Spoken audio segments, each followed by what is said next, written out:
RF স্পোর্টসের পর্দা আপনার সকলকে আরেকবার স্বাগত। আমি রাহুল। এই মুহূর্তে রয়েছে যুবভারতী ক্রীড়াঙ্গনের ট্রেনিং গ্রাউন্ডের ঠিক পাশেই। আর এখানে কিছুক্ষণ আগে কালকে যে জামশেদপুর ম্যাচ, সেই ম্যাচের শেষ প্রস্তুতি সেরে নিল ইস্ট বেঙ্গল দল। আজকের অনুষ্ঠানে কী করালেন অস্কার ব্রুজো, কীভাবে প্লেয়ারদেরকে মোটিভেট করছেন এই গুরুত্বপূর্ণ ম্যাচের আগে, সেই সমস্ত কিছু তুলে ধরবো এই প্রতিবেদনে। তো প্রথমে চলে আসি এটা গুরুত্বপূর্ণ আপডেট। কালকের ম্যাচের আগে মহেশ নাওরেম, তিনি কিন্তু সম্পূর্ণ সুস্থ।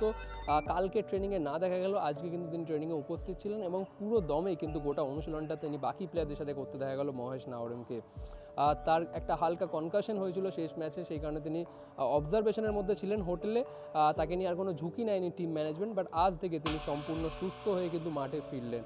আর প্রেস কনফারেন্সে কোচ জানিয়েও দিয়েছেন যে নাওরেম কিন্তু সম্পূর্ণ সুস্থ। কিন্তু কালকের ম্যাচে কি প্রথম একাদশে দেখা যাবে নাওরেম, সেই নিয়ে কিন্তু ডাউট একটা থেকেই যাচ্ছে, কারণ শেষ কয়েকটা ম্যাচে পিভি বিষ্ণু কিন্তু অসাধারণ পারফর্ম করে কোচের মন জিতে নিয়েছেন। সুতরাং সেই কারণে কালকের ম্যাচেও যদি নন্দকুমার শেখর আর পিভি বিষ্ণু শুরু থেকে থাকে, তাহলে কিন্তু অবাক হওয়ার কিছু নেই।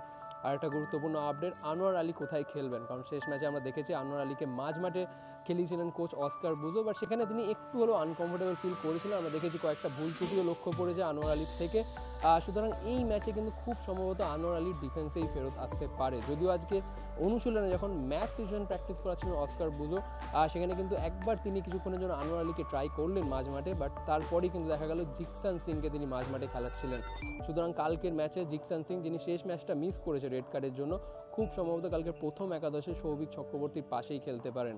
আর ডিফেন্সে যদি দেখা যায়, তাহলে আবার অস্কার ব্রুজো কিন্তু আবার আগের ফরমেশনে ফিরে যেতে পারে, যেখানে হিজাজি মেহের আর আনোয়ার আলীকে তিনি একসাথে খেলাতেন, সেটাই হয়তো হতে পারে কালকে প্রথম একাদশে।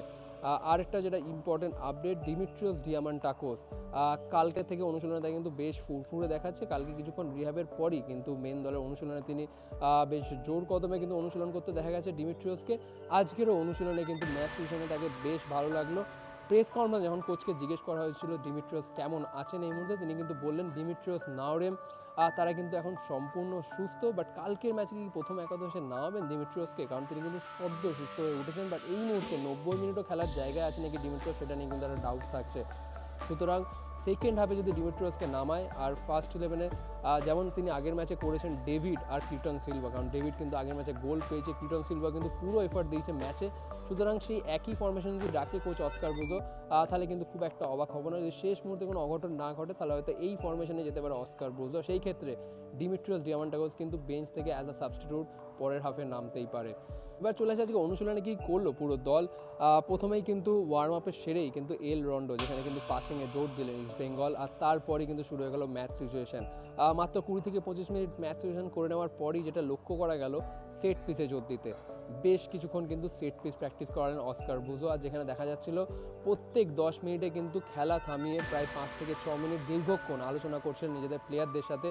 প্লেয়ারদেরকে কিন্তু শেখাচ্ছিলেন আরও কীভাবে সেট পিস থেকে নিখুঁতভাবে গোল করা যায়। আমরা শেষ ম্যাচে দেখেছি ক্লিটন সিলভার ভাসানো ফ্রি কিক থেকে কিন্তু হেডে গোল করেছিলেন হিজাজি মেহের।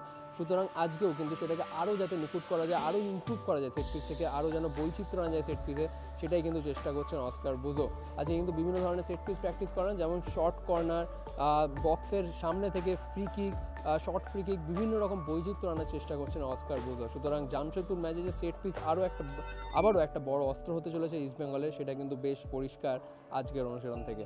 তো আজকের অনুশীলন থেকে এই আপডেটগুলো আপনাদের সাথে শেয়ার করার ছিল। যদি ভালো লেগে থাকে অবশ্যই লাইক, শেয়ার এবং সাবস্ক্রাইব করুন। আবার আপনাদের সাথে দেখা হচ্ছে পরবর্তী ভিডিওতে।